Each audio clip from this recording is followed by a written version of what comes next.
श्री स्वामी समर्थ स्वामी आहेत या चॅनलवर आपले स्वागत आहे। आज मार्गशीर्ष महिन्यातला शनिवार। तुम्हाला मी आज काही उपाय सांगणार आहे। ते केले तर तुमच्या ज्या इच्छा आहेत त्या पूर्ण होणार आहेत। तुमच्या मनातील कोणतीही इच्छा असो ती पूर्ण होईल।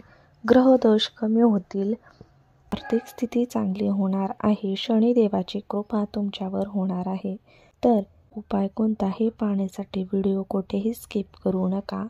हा उपाय तुम्हाला पिंपळाच्या झाडापाशी करायचा आहे। पिंपळाचे झाड हे दुसरं देवाचे रूप आहे। झाडावर देवता नेहमी वास करतात, ज्यांना हिरवे सोने म्हणतात। पिंपळ वृक्ष हिंदू धर्मात अत्यंत पवित्र आणि शुभ मानले जाते। त्यामध्ये देवता निवास करतात। भगवान श्रीकृष्णाने स्वतः गीतेत म्हटले आहे की मी झाडामधील पिंपळ आहे। असे मानले जाते की पिंपळाच्या मुळामध्ये भगवान ब्रह्म निवास करतात। भगवान विष्णू खोडामध्ये आणि सर्वात वरच्या भागात भगवान शंकर निवास करतात।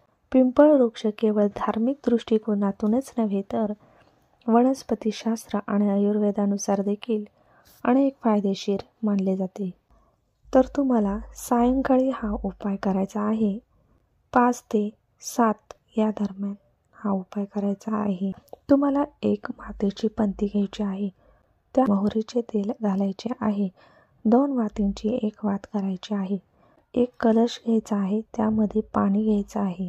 धूप दीप द्यायचे आहेत आणि सायंकाळी तुम्हाला या झाडापाशी जायचं आहे। शनिवारी पिंपळाच्या झाडात लक्ष्मी निवास करते।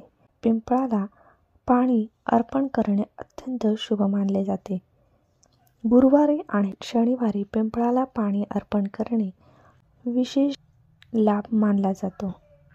रविवारी पिंपळाला पाणी अर्पण करण्यास मनाई आहे। रविवारी पिंपळाला पाणी अर्पण केल्यास नुकसान होते। त्याचे झाड तोडणे देखील अशुभ मानले जाते, यामुळे संतती खुंटते। पिंपळ वृक्ष दीर्घायुष्य देणारे मानले जाते। शनीचा दोष दूर करण्यासाठी, आर्थिक स्थिती वाढण्यासाठी, ग्रह दोष कमी करण्यासाठी तुम्हाला त्यांची पूजा करायची आहे। पिंपळाच्या झाडापाशी जायचं आहे।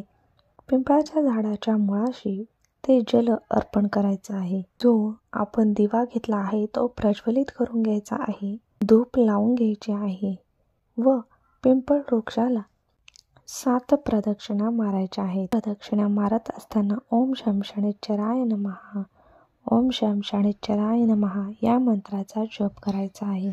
प्रदक्षिणा पूर्ण झाल्यानंतर पिंपळाच्या झाडाला दोन्ही हातांनी स्पर्श करायचा आहे व आपल्या मनातील जी काही इच्छा आहे, जी काही समस्या आहे, ती कोणतीही असो, आर्थिक समस्या, मुलांची, पतीची, प्रगती, ग्रहदोष दूर करण्यासाठी जी काही इच्छा असेल ती तुम्हाला तिथे बोलायची आहे।